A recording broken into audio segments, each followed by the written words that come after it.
Bilangan 20, Miriam mati. Kemudian sampailah orang Israel, yakni segenap umat itu, ke padang gurun Zin dalam bulan pertama. Lalu tinggallah bangsa itu di Kades. Matilah Miriam di situ dan dikuburkan di situ. Dosa Musa dan Harun. Pada suatu kali ketika tidak ada air bagi umat itu, berkumpullah mereka mengerumuni Musa dan Harun, dan bertengkarlah bangsa itu dengan Musa, katanya, "Sekiranya kami mati binasa pada waktu saudara-saudara kami mati binasa di hadapan Tuhan, mengapa kamu membawa jemaah Tuhan ke padang gurun ini, supaya kami dan ternak kami mati di situ? Mengapa kamu memimpin kami keluar dari Mesir untuk membawa kami ke tempat celaka ini, yang bukan tempat menabur tanpa pohon ara, anggur dan delima, bahkan air minum pun tidak ada?" Maka pergilah Musa dan Harun dari umat itu ke pintu kemah pertemuan, lalu sujud. Kemudian tampaklah kemuliaan Tuhan kepada mereka. Tuhan berfirman kepada Musa, "Ambillah tongkatmu itu dan engkau dan Harun, kakakmu, harus menyuruh umat itu berkumpul. Katakanlah di depan mata mereka kepada bukit batu itu supaya diberi airnya. Demikianlah engkau mengeluarkan air dari bukit batu itu bagi mereka dan memberi minum umat itu serta ternaknya." Lalu Musa mengambil tongkat itu dari hadapan Tuhan seperti yang diperintahkannya kepadanya. Ketika Musa dan Harun telah mengumpulkan jemaah itu di depan bukit batu itu, berkatalah ia kepada mereka, "Dengarlah kepadaku, hai orang-orang durhaka, apakah kami harus mengeluarkan air bagimu dari bukit batu ini?" Sesudah itu Musa mengangkat tangannya lalu memukul bukit batu itu dengan tongkatnya 2 kali. Maka keluarlah banyak air, sehingga umat itu dan ternak mereka dapat minum.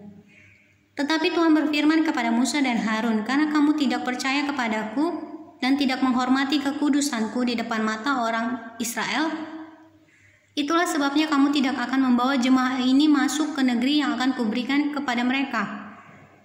Itulah mata air Meriba, tempat orang Israel bertengkar dengan Tuhan, dan ia menunjukkan kekudusannya di antara mereka. Edom menolak permintaan orang Israel melalui negerinya. Kemudian Musa mengirim utusan dari Kades kepada Raja Edom dengan pesan, "Beginilah perkataan saudaramu Israel. Engkau tahu segala kesusahan yang telah menimpa kami, bahwa nenek moyang kami pergi ke Mesir dan kami lama diam di Mesir, dan kami dan nenek moyang kami diperlakukan dengan jahat oleh orang Mesir. Bahwa kami berteriak kepada Tuhan dan ia mendengarkan suara kami, mengutus seorang malaikat dan menuntun kami keluar dari Mesir. Sekarang ini kami ada di Kades, sebuah kota di tepi perbatasanmu. Izinkanlah kiranya kami melalui negerimu. Kami tidak akan berjalan melalui ladang-ladang dan kebun-kebun anggurmu, dan kami tidak akan minum air sumurmu. Jalan besar saja akan kami jalani dengan tidak menyimpang ke kanan atau ke kiri sampai kami melalui batas daerahmu."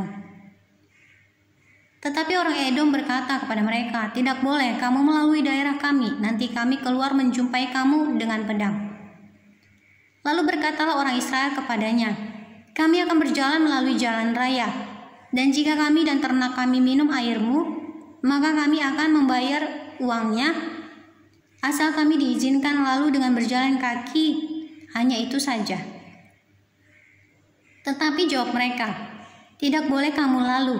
Maka keluarlah orang Edom menghadapi mereka dengan banyak rakyatnya dan dengan tentara yang kuat. Ketika orang Edom tidak mau mengizinkan orang Israel lalu dari daerahnya, maka orang Israel menyimpang meninggalkannya. Harun mati. Setelah mereka berangkat dari Kades, sampailah segenap umat Israel ke Gunung Hor. Lalu berkatalah Tuhan kepada Musa dan Harun dekat Gunung Hor di perbatasan tanah Edom, "Harun akan dikumpulkan kepada kaum leluhurnya, sebab ia tidak akan masuk ke negeri yang kuberikan kepada orang Israel. Karena kamu berdua telah mendurhaka kepada titahku dekat mata air Meriba. Panggillah Harun dan Eleazar anaknya dan bawalah mereka naik ke Gunung Hor. Tanggalkanlah pakaian Harun dan kenakanlah itu kepada Eleazar anaknya. Kemudian Harun akan dikumpulkan kepada kaum leluhurnya dan mati di sana. Lalu Musa melakukan seperti yang diperintahkan Tuhan. Mereka naik ke Gunung Hor, sedang segenap umat itu memandangnya. Musa menanggalkan pakaian Harun dan mengenakannya kepada Eleazar anaknya. Lalu matilah Harun di puncak gunung itu. Kemudian Musa dengan Eleazar turun dari gunung itu. Ketika segenap umat itu melihat bahwa Harun telah mati, maka seluruh orang Israel menangisi Harun 30 hari lamanya.